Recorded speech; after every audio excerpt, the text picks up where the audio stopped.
Pregnant nurse बहू। सुषमा की बहू विनीता एक हॉस्पिटल में नर्स थी, लेकिन उसे डॉक्टर से भी ज्यादा नॉलेज थी। हॉस्पिटल में सब विनीता की तारीफ किया करते थे।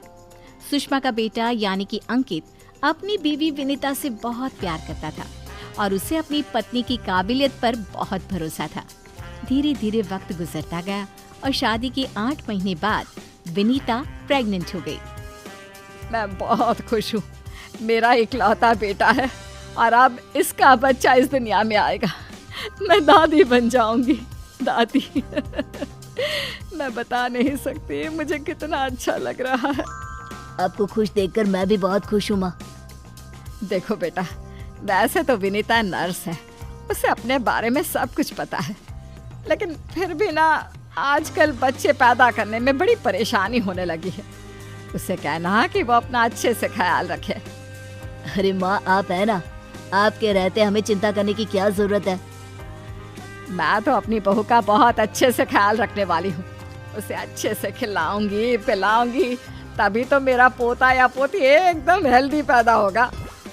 कुछ दिनों के बाद सुबह के वक्त। अरे विनीता बहू, ये तुम क्या कर रही हो? कुछ भी तो नहीं मम्मी, अपना हेल्थ चेकअप कर रही हूँ। और क्या? लेकिन ये ब्लड प्रेशर की मशीन और ये तुम्हारे हाथ में इंजेक्शन कैसा है? अरे मम्मी जी, मैं अपना ब्लड प्रेशर चेक करके देख रही थी। प्रेग्नेंट होना और ऐसी हालत में ब्लड प्रेशर चेक करना बहुत ज़रूरी होता है। लेकिन बेटा, इन सब कामों के लिए तुम्हें डॉक्टर के पास जाना चाहिए। अपना चेकअप खुद करने की क्या जरूरत है? और ये इंजेक्शन किस लिए लाई हो? मम्मी जी, इससे मैं अपना ब्लड सैंपल लूंगी और हॉस्पिटल में जाकर अपना ब्लड चेक करवा लूंगी। अरे ऐसा भी कोई करता है भला? अपने खुद के हाथ से खुद का ब्लड सैंपल भी कोई निकालता है क्या? मम्मी जी, ये मेरा रोज का काम है, इसमें क्या है?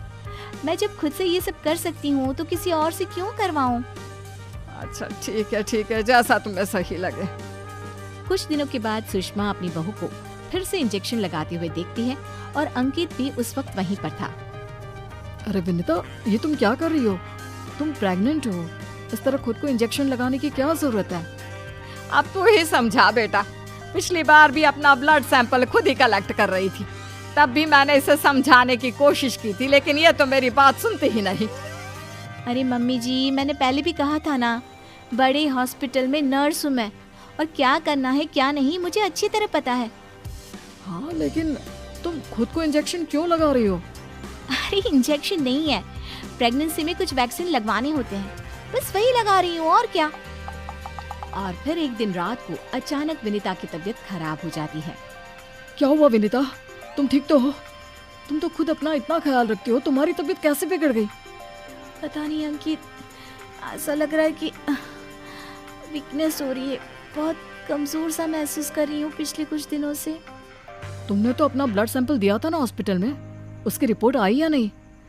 कल सुबह ही आ जाएगी, तब सब कुछ पता चल जाएगा। अगले दिन सुबह के वक्त। विनीता, तुम्हारी ब्लड रिपोर्ट तो आ चुकी है। तुम्हारी बॉडी में तो आयरन की बहुत कमी है, देखो तो जरा। अरे हाँ, इसके हिसाब से तो मुझे ब्लड चढ़ाना चाहिए, वरना डिलीवरी के वक्त बच्चे को प्रॉब्लम हो सकती है। मैं एक काम करती हूँ, ब्लड चढ़वा लेती हूँ। ऐसा कैसे ब्लड चढ़वा लेती हूँ? पहले डॉक्टर से जाकर पता करो और हॉस्पिटल में जाकर ब्लड चढ़वाओ। ये सब काम बिना किसी डॉक्टर की सलाह के नहीं करना चाहिए। मम्मी जी, आप फिर से शुरू हो गई ना। क्या करना है क्या नहीं मैं अच्छे से जानती हूँ, मैं खुद कर लूंगी। और विनीता हॉस्पिटल से ब्लड की बोतल का इंतजाम करती है और खुद अपने ही हाथों से खुद को घर में रहकर ब्लड चढ़ा लेती है। अगले दिन। विनीता, अब तुम्हारी तबीयत कैसी है?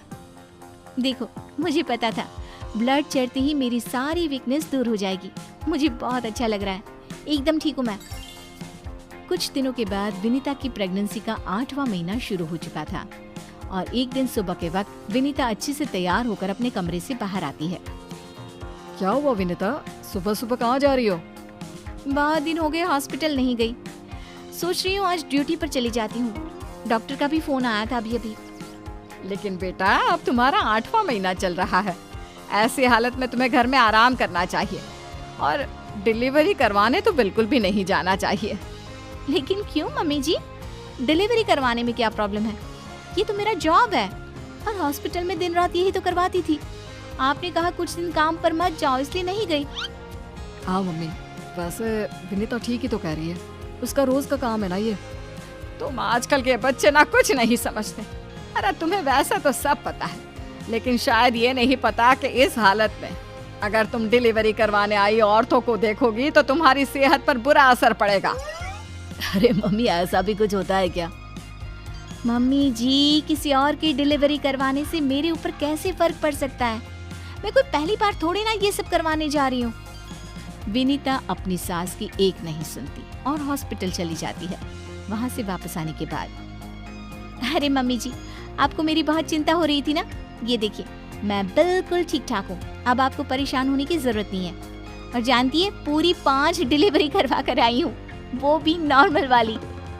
देखा मम्मी, मैंने कहा था ना विनीता को नहीं होगा कुछ भी। वो बिल्कुल ठीक है। चलो अच्छा है बहू, मैं भी तो यही चाहती हूँ कि तू एकदम ठीक रहे।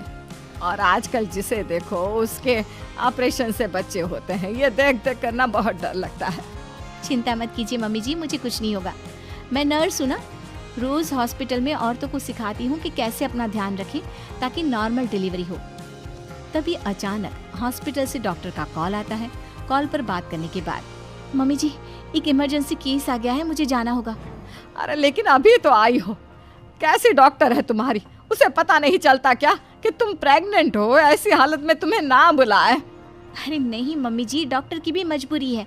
कह रही थी काफी सीरियस केस है और हॉस्पिटल में उन्हें किसी दूसरी नर्स पर इतना भरोसा नहीं जितना मुझ पर है। मुझे लगता है कि तुम्हें मना कर देना चाहिए बहू। कुछ नहीं होगा मुझे मम्मी जी, मैं अभी डिलीवरी करवा के आती हूँ। कुछ देर बाद अंकित के पास हॉस्पिटल से फोन आता है। अरे मम्मी, जल्दी हॉस्पिटल चलिए, वहाँ विनीता की तबीयत खराब हो गई है। हे भगवान, सब ठीक करना, मुझे तो पहले ही डर लग रहा था। अंकित और सुषमा हॉस्पिटल पहुंचते हैं। क्या हुआ विनीता को? वो क्या है ना, विनीता एक नॉर्मल डिलीवरी करवा रही थी। केस बहुत ही सीरियस था और उस लेडी को बहुत ज्यादा प्रॉब्लम हो रही थी। क्योंकि विनीता खुद प्रेग्नेंट है तो वो अचानक से घबरा गई और उसे लेबर पेन शुरू हो गया। लेकिन अभी तो मेरी बहू का सिर्फ 8वां महीना चल रहा है। देखिए, ऐसा हो जाता है। उस औरत को दर्द में देखकर घबराहट की वजह से विनीता को ये हुआ है। अरे डॉक्टर, लेकिन डरने की कोई बात तो नहीं है ना?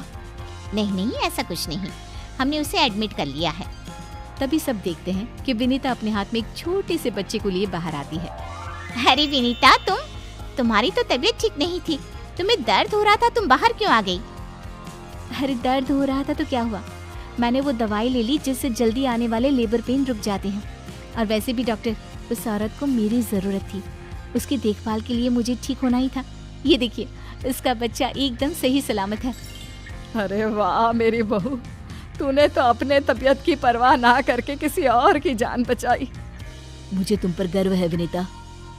ऐसे ही थोड़ी ना वो हॉस्पिटल की सबसे अच्छी नर्स बनी है।